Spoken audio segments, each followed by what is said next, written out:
जय सीताराम।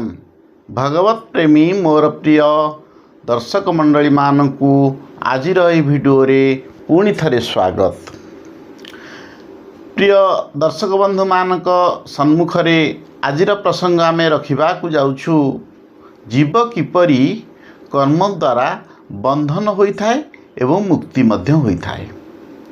देखंतु जीव कर्म द्वारा बंधन होइथाए। कर्मणा बध्यते जंतु। कारण जेतेबेले जीव संसार पे कर्म करे सेति बेले जीव संसार रु मुक्ति हो जाए थाए। संसार बंधन ताकू लगी न थाए। किंतु जेतेबेले जीव निज पाई कर्म करि चाले, कर्म द्वारा से आसक्ति होई लोभरे पड़ी संसार प्रत्येक कर्म रे निजे लागी रुहे, सेति बेले जीव बंधन रे पड़े।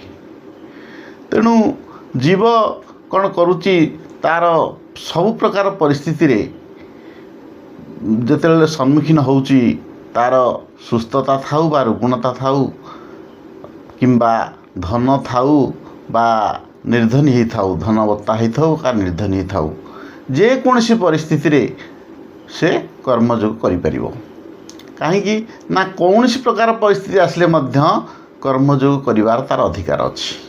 केमिति ना कर्मयोग, कर्म प्लस योग, ये है कर्मयोग।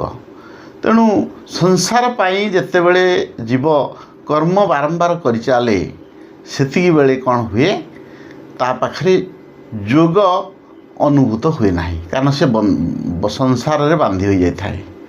किंतु जेतेबेले सी संसार पाई कर्म न करी जेतेबेले सेवा भाव करि चाले सेतेबेले ता पाखरे योग अनुभूत हुए। तेणु संसार पाई जेतेबेले कर्म संसार अभिमुखे कर्म जेतेबेले गति करे सेतेबेले योग ही अनुभूत हुए।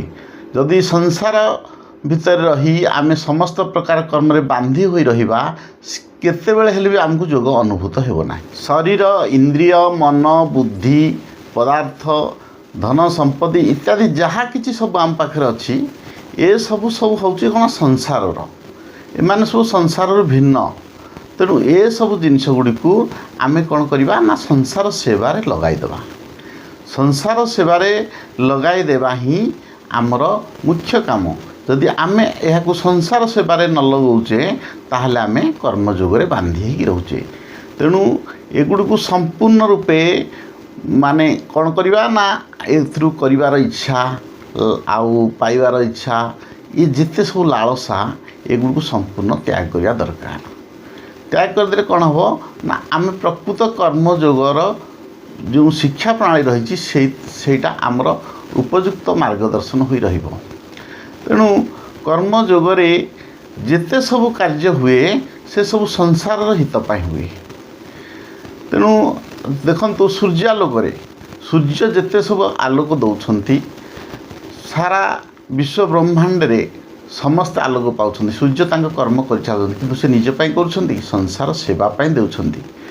संसार सेवा पाई सूर्य जो आलोक दौरान संसार सेवार से लगे दौरान। तेणु यही भली आमे संसार सेवार जेकोसी कार्य करिवा से सब कार्य गुड़ा को कर्मयोग कुहाजिवो।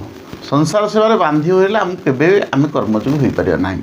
आम पाखरे जो चेतन शक्ति रहउची, चेतन शक्ति द्वारा कौन होची ना सारा जगत परिचालित होची। तेणु चेतन शक्ति यही जेते कर्म माध्यम जेते कर्म चली संसार कौन कर्म रे यही चेतन शक्ति बांधी हुई रहती नहीं, से स्वयं परिचालित। तेणु से भली आमे जेते सबू जिनिस आम पाखे अच्छी प्रत्येक जिनिस भितर आमको आमे आम मन को केते बांधी रखा ना। तेणु ये संपूर्ण रूपे संपूर्ण जदि मन को जदि आमे यही जिनस विच्छेद करदे ताल आमे प्रकृत कर्मयोगर अधिकारी हो पारिबा। तेणु क्रिया आउ पदार्थ जेते सब कार्य आमे करुचे से सबू जिनस को संसार सेवारे लगई दवा ही प्रकृत कर्मयोग कुहा जाए। कर्म जड़ और परिवर्तन होइथिबा स्थले चेतन सबुले अपरिवर्तनशील होइथाए। तेणु जेतेबेले यही स्वयं चेतन अपरिवर्तन होइथाए सेति बेले कौन हुए, जदि किंचित मात्र से यही कर्ममय जीवन रे निजक बांधी दिए ताहले कौन हुए ना किछिटा आसक्ति बढ़ीगले से बांधी हो जाए। तेणु से सबुले एइथि सजग रहिबा दरकार। कहीं ना देखंतु जेतेबेले उपयुक्त कर्म जोगर अधिकारी जो माने होई जानती तांकर जो संस्कार हो जाए से ज्ञान प्राप्त हुए से ज्ञान मार्ग अधिकारी हो जाती। जो मान पाखे भक्तिर संस्कार थाए से माने भक्ति मार्ग अधिकारी हो जाती जहाद्वारा कौन हुए ना जगतर हित साधन हो जाए। तेणु लोक बुझंतु बा न बुझंतु जानतु बा न जानतु जेकोसी परिस्थिति रे कर्मयोगी माने जदि निजर प्रकृत कर्तव्य कर चलती तेणु लोक से केत अपेक्षा करें कौन सी जगतर जनमान को अपेक्षा करें लोक आम कथा जानुंट बुझुंट ना बुझुना कि आम कथा मानुंट ना मानुना ये कथा को निज भितर केते नेबे ना। कर्मयोगी माने कौन करती ना लोके बुझंतु बा न बुझंतु जानतु बा न जानतु मानतु बा न मानतु से निजर कर्तव्य कर्म ठीक भाव कर चलती जहाद्वारा कि जदि व्यक्ति निज आचरण रे निजर कर्तव्य ठीक भाव करे समय आसे जगत रे व्यक्ति माने से सबू जिनस प्रेरणा पाई जाती जगत हित साधन हुए समस्त लोक माने यही कर्मयोगी पाठ शिक्षा पाई थांती और निज प्रेरणा पाई सेगुड़ी को निज कर्म रे लगाई थांती।